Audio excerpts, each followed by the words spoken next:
Welcome করছি new আরও একটা ব্লগে সবাইকে স্বাগতম। আসসালামু আলাইকুম, সবাই কেমন আছেন? আলহামদুলিল্লাহ আমি সবার দোয়ায় ভালো আছি, বাসার সবাই ভালো আছে। তো আজকে দেখাবো চালতার আচার বানানো। পাশে থেকে সবাই আমার আচার বানানোটা দেখবেন। তো চালতাগুলা কিনে আনা হয়নি, চালতাগুলো আমার আম্মু দেশে গিয়েছে, সেখান থেকে আসার সময় আমাদের গাছের নিয়ে আসছে।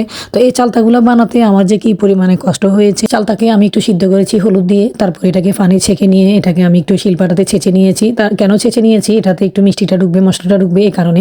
আর 5 ফোড়ন দিয়ে দিব, আর দিয়েছি খেজুরের রাব, খেজুরের ঝোলা রাব যেটাকে বলে সেটা দিয়ে দিয়েছি, তাহলে গ্রানটা মজাটা একটু অন্যরকম হবে। তো ফাইনালি আমার আচারটা বানানো হয়ে গিয়েছে।